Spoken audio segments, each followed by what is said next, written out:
Ester, capítulo 9. Os judeus matam seus inimigos.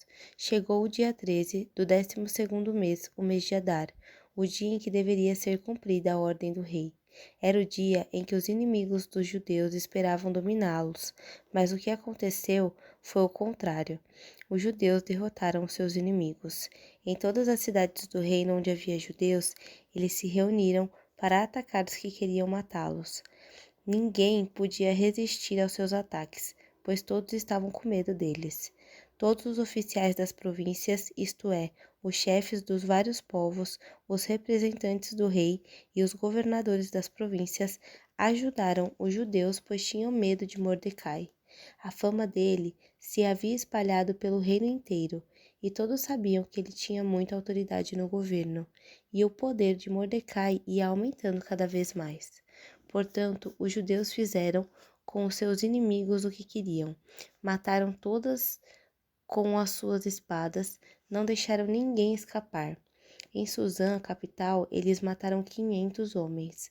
Mataram também os 10 filhos de Amã, filho de Amedata, o inimigo dos judeus. Os nomes deles eram Parsandata, Dalfão, Aspatá, Porata, Adálias, Aridata, Parmasta, Arizai, Aridai e Vaizata. Mas os judeus não ficaram com os bens deles. Naquele mesmo dia, o rei foi informado de quantas pessoas haviam sido mortas em Suzã. Então disse a Ester: aqui em Suzã, os judeus mataram 500 homens e também os 10 filhos de Amã. E nas províncias, quantos eles terão matado? O que é que você quer agora? É só pedir. Se quiser mais alguma coisa, eu lhe darei. Ester respondeu: se for do agrado do rei, dê autorização aos judeus de Suzã para fazerem amanhã o mesmo que tinham ordem para fazer hoje.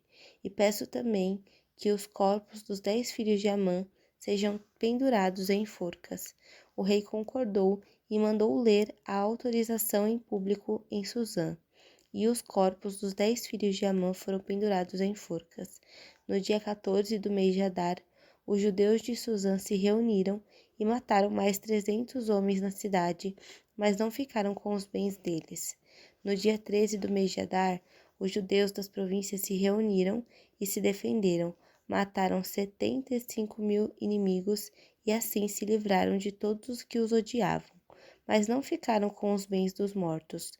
No dia 14, eles descansaram e comemoraram com banquetes e festas, mas em Suzã, os judeus comemoraram no dia 15 do mês, pois nos dias 13 e 14 eles mataram seus inimigos e só no dia 15 descansaram. É por isso que os judeus que vivem em vilas e povoados comemoram o dia 14 de Adar com banquetes e festas e mandam comida uns aos outros. A festa de Purim. Mordecai escreveu tudo o que havia acontecido e mandou cartas a todos os judeus que moravam em todas as províncias do reino, tanto os de perto como aos de longe. Nas cartas, ele ordenou que todos os anos eles comemorassem os dias 14 e 15 do mês de Adar, pois foi nestes dias que os judeus se livraram dos seus inimigos, e foi nesse mês que a tristeza e o luto se transformaram em alegria e festa. Portanto, que dessem banquetes e festas, mandassem comida uns aos outros e distribuíssem presentes aos pobres. Assim, os judeus, de acordo com o que Mordecai tinha escrito, começaram o costume de comemorar esses dias.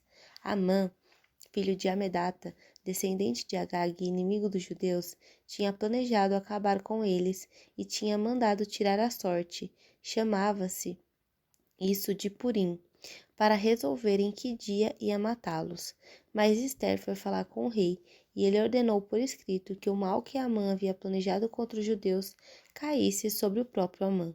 Portanto, enforcaram Amã e os seus filhos. É por isso que esses dias feridos são chamados de Purim, que é o plural da palavra pur. Com o resultado da carta de Mordecai e de tudo o que os judeus tinham visto e das coisas que aconteceram, eles resolveram que eles mesmos, os seus descendentes e os que se convertessem ao judaísmo seguiriam o costume de comemorar todos os anos esses 2 dias conforme Mordecai havia escrito. Ficou resolvido que daí em diante toda a família judaica em todas as cidades das províncias do reino comemoraria a festa de Purim, para que os judeus lembrassem sempre do que havia acontecido. Nunca em qualquer época deixariam de comemorar essa festa. A rainha Esther, filha de Abiaio, também escreveu uma carta junto com o judeu Mordecai, dando todo o seu apoio à carta que Mordecai já havia escrito a respeito da festa de Purim. Cópias da carta foram mandadas a todos os judeus das 127 províncias do reino, desejando-lhes paz e prosperidade, e confirmando que a festa de Purim deveria ser comemorada nos dias marcados, assim como haviam marcado para si mesmos e para os seus descendentes dias de festas e de jejum. Eles deviam seguir essas ordens do judeu Mordecai e da rainha Esther. A ordem de Esther, confirmando as instruções para a comemoração de Purim, foi escrita num livro.